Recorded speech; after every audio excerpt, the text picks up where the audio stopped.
Can intimacy be used as a way towards co-regulation of the nervous system? My guest today takes us through this in this episode. This is an explicit one, so be sure to listen where kids are not around. In today's episode, we answer 3 questions. How can you use intimacy towards better sleep? How are the 3 steps of intimacy connected to sleep? How can intimacy be used towards co-regulation? Susan Bratton is the queen of talking intimacy. Susan Bratton, intimacy expert to millions, is a champion and advocate for all those who desire intimacy and passion their whole life. She is co-founder and CEO of a company that makes organic and botanical supplements that enhance vitality. She has been featured in the New York Times and on CNBC and the Today Show. She makes frequent appearances on ABC, CBS, the CW, Fox and NBC. Let's get started.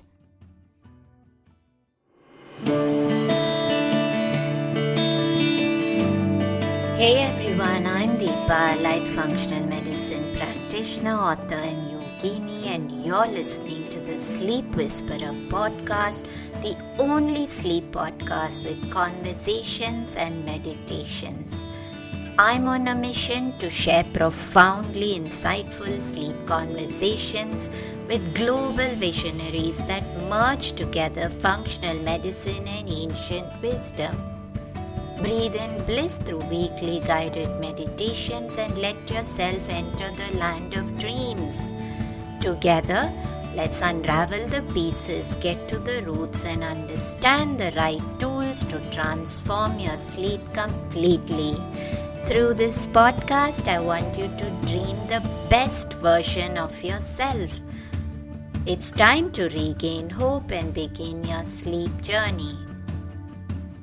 Susan Bratton, welcome to the Sleep Whisperer podcast. It's a pleasure for me to host you, and it's always exciting to talk to women, especially about something as exciting as biohacking our way to a better love life. And I did an episode on intimacy and sleep 3 years ago, and it was very well received. And I'm sure that you'll have a very unique spin to this whole topic as well. But you have been coaching people through intimacy and better love life for a while. And what got you into that path? What prompted you to take that direction? Well, Deepa, thank you so much for having me. And I really appreciate you helping people with sleep, because when you don't have sleep, it ruins your life. So you are really saving people's lives. You're giving them their lives back by helping them. And you have such an excellent show. And I'm glad to be here. And I'm glad to talk about the topic of intimacy, because it really is a big part of our entire calmness of being. There's so many things about sex that are beneficial for us. And I know we're going to get into that. And the way that I ended up becoming an intimacy expert, and I have 2 companies. I run a publishing company, and I publish passionate lovemaking techniques. I like to say that I transform having sex into making love. And that my particular style of teaching, I've written 44 books and programs over the last 2 decades. And this is my second career. And I got into it because my husband and I had, over the years, stopped being intimate with each other. And it was because it wasn't satisfying for me. And he loved it, but I didn't. And we went about fixing that. And when we fixed our sex life, we realized that it was really easy to turn it around. And all it was that we're not taught communication techniques and bedroom pleasuring skills. And my particular style of work is what I call heart-connected, passionate lovemaking. And I feel in some ways that I'm the antidote to pornography and the media and the sensationalism.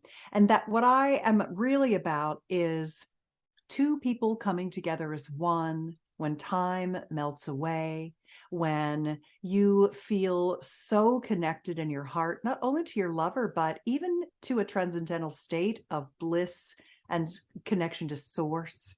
That orgasm is very similar to meditation, and the spirituality of orgasmic pleasure can really reboot the nervous system and the soul.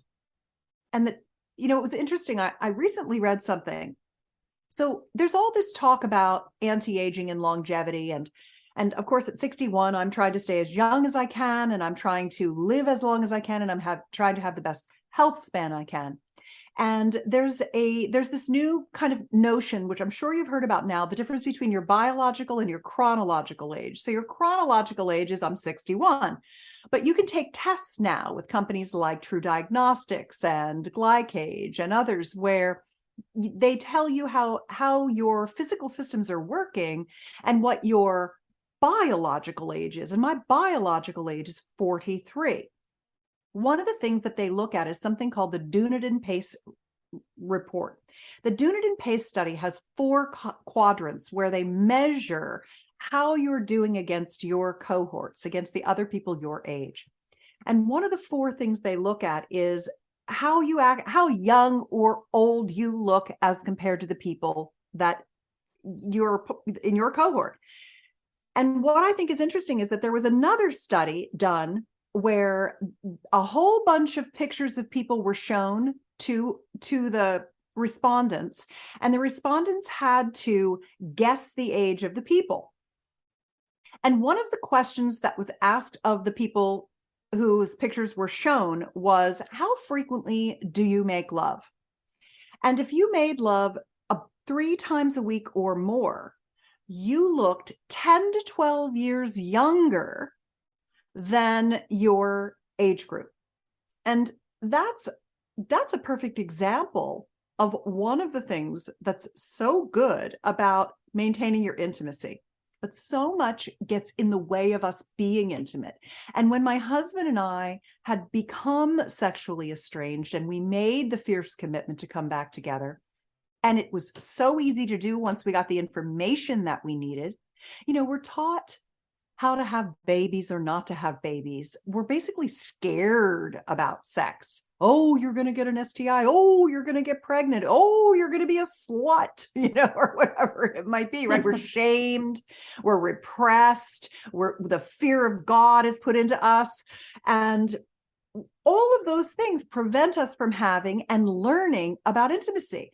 So when we realized how easy it is to have a great sex life, we said, let's start a company together, and we'll publish passionate lovemaking techniques for people around the world who aren't going to spend $30,000 going through the process of going to all these workshops and doing all this growth and doing all this therapy, when they're in reality learning some simple communication techniques and some simple bedroom pleasuring skills can mean the difference and understanding the difference between the male and female body and how our arousal patterns work, so we understand each other. Because men are ready to go and women aren't, and they get frustrated with us, and we need help getting there. And so that's really how I got into it. And I think one of the reasons why I'm young and healthy is because I have a great sex life. And so I like to help other people do that too. Plus, it's very good for helping you sleep when you make love before bed. And there's no way I would have believed you're 61, Susan. I mean, you're just stunningly beautiful. And you, and a lot of things that you spoke about resonated so much with me, coming from India, and that the fact that my husband and I have both been in a spiritual path, and we are in the land of Tantra, and how intimacy, how the sexual act can be used as a form of spiritual elevation.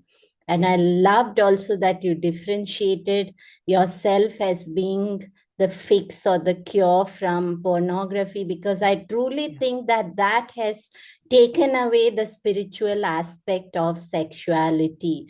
And India is misunderstood, but Tantra is all about this. And the core of Tantra is how can a man and a woman use that as a form to elevate themselves. And you spoke also about maintaining our youth. And there's so much in Ayurveda, Susan, about how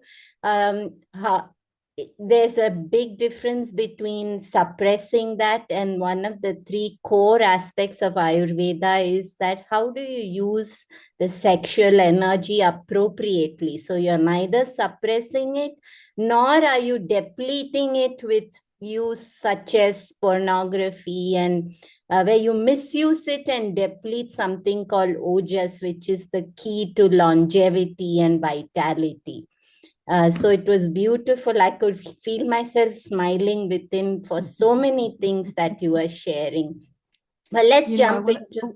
I wanted to Yes. say one more thing about that too, and that is that in addition to the publishing company where we publish passionate lovemaking skills, and all of it's digitally downloaded, so you don't have to worry. Everybody can access it from anywhere in the world, which is great.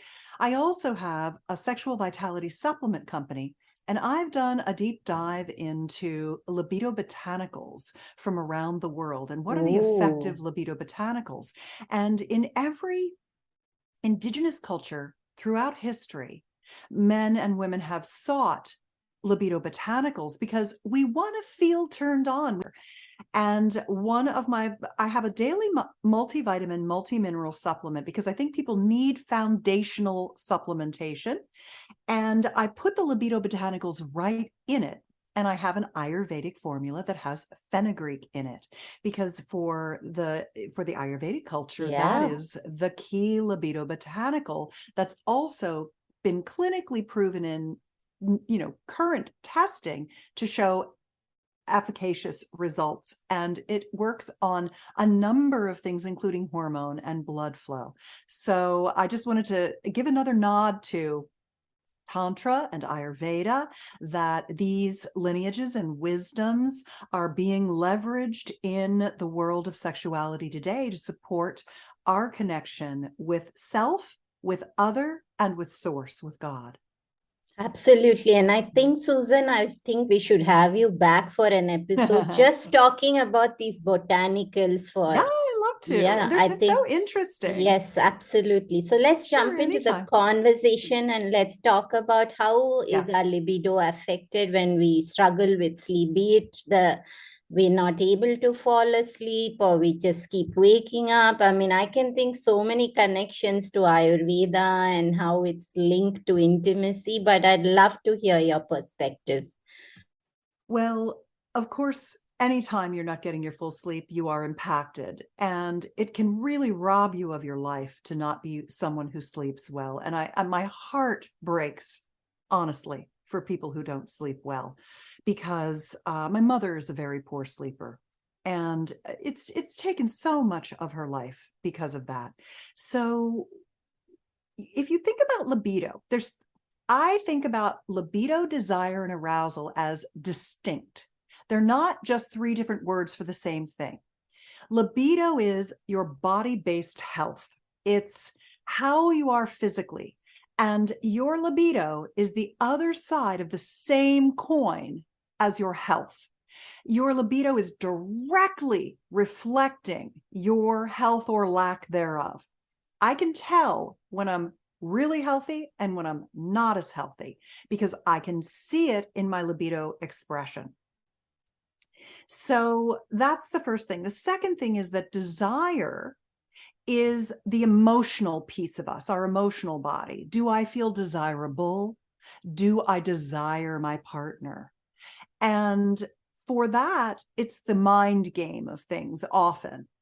And then the third ring, if you will, of the three interlocking rings of libido, desire, and arousal, the third one is arousal. And arousal is really, we have two parts to our arousal system. The first part is that we must first be in relaxation before we can begin to climb the ladder of arousal. Now, there might be some outliers on the bell curve of sexuality who can't get aroused unless they fight, or never get aroused. But generally, the human operating system needs relaxation to begin arousal. And when you are tired, you are not relaxed. You are exhausted. It's a different physical state. So it also impacts your ability to achieve and maintain arousal. The second piece of arousal that I think is also very important to understand is that most of us, again, big bell curve of people, everybody's different, but most of us are generally in a male-female coupled heterosexual monogamous or serially monogamous relationship. We're pair bonded. And the masculine is testosterone dominant and the feminine is estrogen dominant. So he is waking up, if he's healthy, every morning with a hard on. He's had nocturnal erections during the night. He is biologically wired to masturbate to keep his sperm fresh so that he can replace himself as the species. And he's thinking about sex a lot. He's also full speed ahead, goal-oriented, and single-minded. He's also more sexually confident than he probably should be, because testosterone makes him think he's really good, better than he actually is. It gives him confidence. Then we have the female-bodied at our partner, and she's on a 28-day cycle. She's a moon woman, but she could be talked into and enjoy sex at any time during the month, including during menstruation. She is estrogen dominant, so she's a person who's focused on everything all at once. She's a multitasker. She's the opposite. I'm exaggerating all of these things. We're all a bit of all of it, but I'm just making the exaggeration so I can draw the polarity of this. Yeah. And so we can understand and get in our partner's world better and meet them where they are. So we're not really going to initiate sex. We're not masturbating every day most of the time like our male-bodied partners are. We're just a little more disconnected and further away from that generally over time than our male-bodied partners are. And so what happens is that men make us offers for sex, and by sex they mean intercourse. And we are not ready for that. It can be a little overwhelming. You have to be ready for it. And so a lot of times men are thinking, oh, I've got to press these buttons and spin these dials to get her going. And in reality, what they need to do is hold us, comfort us, calm us, relax us, get us out of our head and into our body. So one of the techniques that I teach is from one of my most popular books. I've written 44 books and programs, and this one is called Sexual Soulmates: The 6 Essentials for Connected Sex. And really, it goes back to that soul connection and loving heart connected kind of pleasure that I like to teach people. And the soulmate embrace, typically when our lover holds us, he'll hold us for a minute and we'll go, ah, and then he'll let us go. We're relaxed. But we're not. We're literally just beginning the relaxation process. And so what I love is when a man understands that what we really want, and by the way, your listeners can download this hug. I call it the best hug in the world, the hug that every woman has been wanting her whole life to get from you. It's at soulmateembrace.com, so you can grab it there. It's so relaxing when he holds you and he just lets you melt into his arms. And as he does, things will come up for you, things you need to get off your chest, that you need to talk out, and he will listen and he will just take it in. Is there anything else? Tell me more. I'm here. I've got you. He'll put his hand on the small of your back. He's embracing you. You're relaxing more. And over time, as he holds you and you relax, your spit will start to run. Your eyes might tear up. And this is the beginning of the letting down process that's also lubricating our vaginas and getting us into the beginning states of arousal. So when I explain to men, don't try to turn her on, try to calm her down, try to ground her. Because once you can ground a woman and put her into safety and security, then you can move on to stroking her hair and kissing her cheeks and kissing her eyelids and kissing her neck and stroking her shoulders, her arm, her chest, stroking her back and her buns, stroking her thighs, stroking her belly. Then you can touch her breasts and kiss her lips. Then you can start more deep kissing. She will awaken in your arms and remember how she loves to make love to you when you start that slowly. And then you have more opportunities to move forward with more foreplay, more body pleasure before any kind of intercourse. And what that allows a woman to do is slowly build her arousal and get the blood flowing to her pelvic bowl. Because though a man is an outie and a woman is an innie, we have as much erectile tissue in our vulva, in our yoni, which is what we've stolen the tantric words for the lingam and the yoni here in America, and that's what we call the vulva and the penis. And I think they're nice words. Here, it's what we use.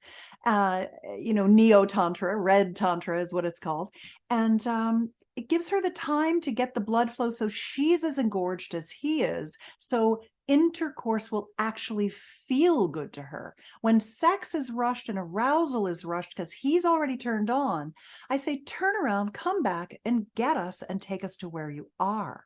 Don't make an offer for sex, make an offer for the soulmate embrace, for full body massage, for a belly rub, for a head massage, a foot massage. This is what gets us moving into our calmness. And then when we make love, we have the ability to reboot our nervous systems and really completely relax our bodies, which will help us settle into our slumber and have a deeper sleep.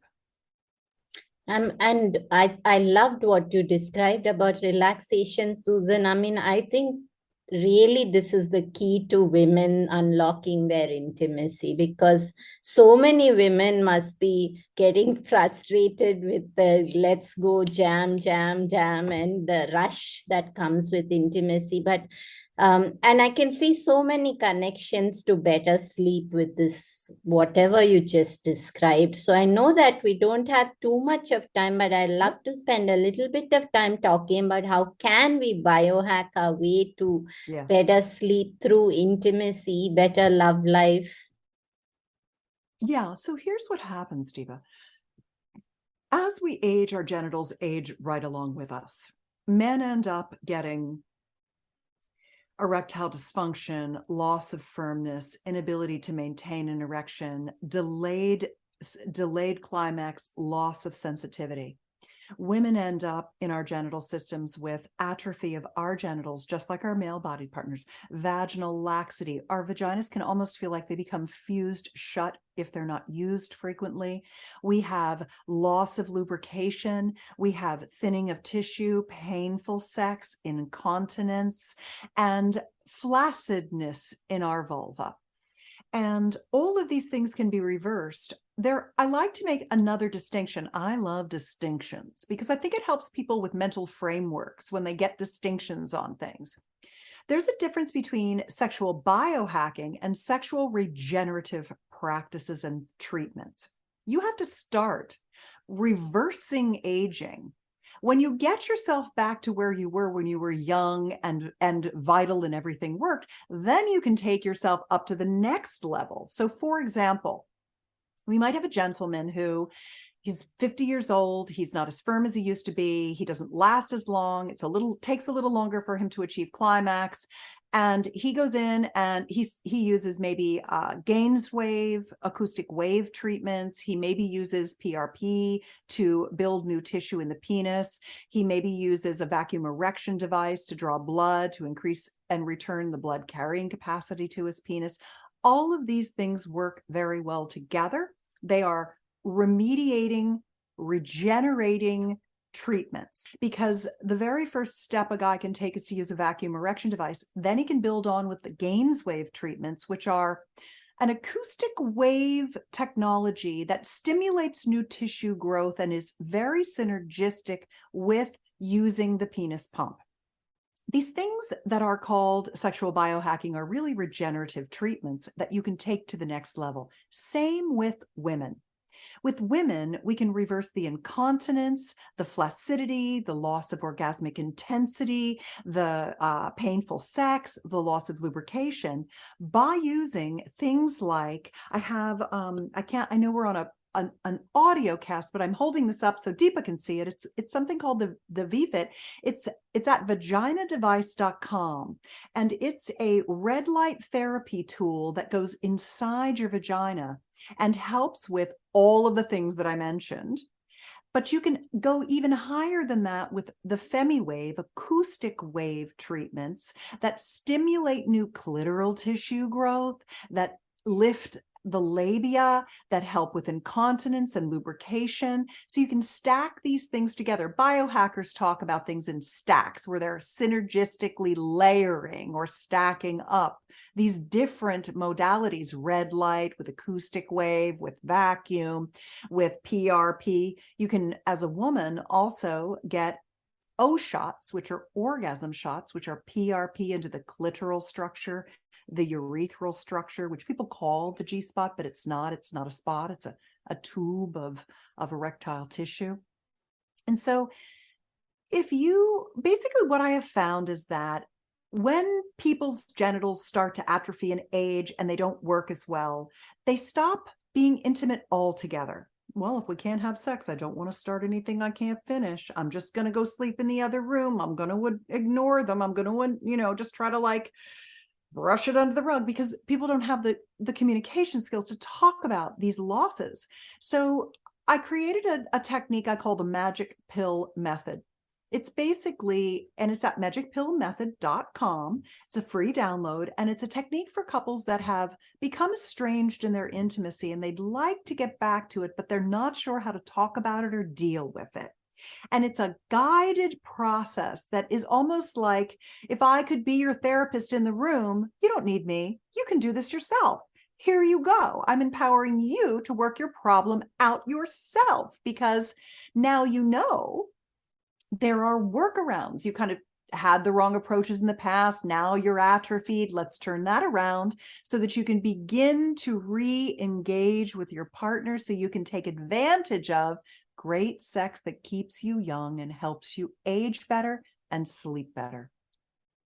Beautiful, Susan. Any final takeaways for our listeners? Maybe 3 takeaways on how they can get started with improving intimacy and their sleep. Well, I would say don't think about intimacy as intercourse. Think about it as co-regulation, which is when you reset each other's nervous systems through loving touch and holding and hugging. So I'd say that's number 1.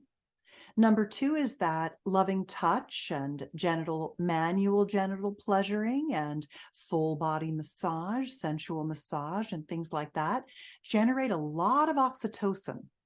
And oxytocin not only bonds you to your partner, but it makes you less annoyed with other people.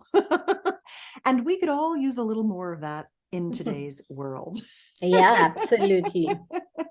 And last but not least, a fierce commitment to continuing your intimacy, come hell or high water. We're going to figure this out together. We don't want to give this up. Let's compromise, work around, overcome, remediate, regenerate, and biohack our way and learn our way to having sex that keeps getting better our whole life long. Getting on what I like to call the upward pleasure spiral, where we're the double helix of lovers swirling up into connection with source, with pleasure, with connection. So I'd say those are the 3 things that I'd love to leave you with. And one last question, Susan, I know Sure. a lot of people will be thinking about this. What happens if one of the partners is not ready to do this? Yeah, that's outlined in the magic pill method. So it's such a big question that I would really recommend people start there, because there are a lot of people who, mostly out of fear and mostly out of sex never having been good enough for them to bother continuing to do it, because you didn't know what you didn't know, but now you do.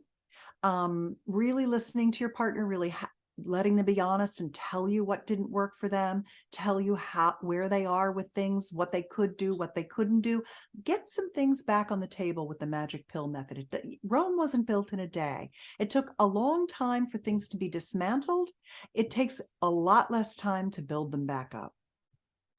Where can people find you, Susan, to download? I mean, you listed so many different websites. Is there a I did. single space that where it directs people to all of these different resources? Yes, you can go to susanbratton.com, and under my products tab, you'll find links to everything. So you could just go there and pick and choose or try them all, whatever you'd like. I have so many free resources for people. Pleasure having you today, Susan. Have a Thank great you, day. Deepa. You too. Intimacy is far more than sexuality. I'm so glad Susan brought this up on this episode. Intimacy beyond sexuality is something that is powerful. If you missed the episode with Tamara Castello on touch, do go back and take a listen whether you are with a partner or alone. Whatever form of intimacy connects with you, bring it into your life. Have a great day. This podcast is intended to provide helpful and informative material on the subject matter covered in the episodes. The podcast is not acting in the capacity of a doctor or a registered dietitian and is not rendering any professional healthcare or medical service.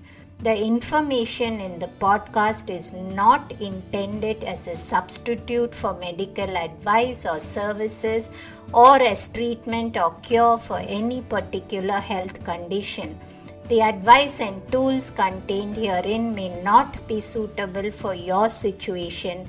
Any medical questions regarding contraindications and cautions, or any questions on whether or not to proceed with any practices provided in the show should be referred to qualified health professionals before adopting the same. The podcast specifically disclaims any responsibility for any liability, loss, risk, personal or otherwise, which may be incurred as a direct or indirect consequence of the use of information from this podcast or the application, adoption of any of the information provided.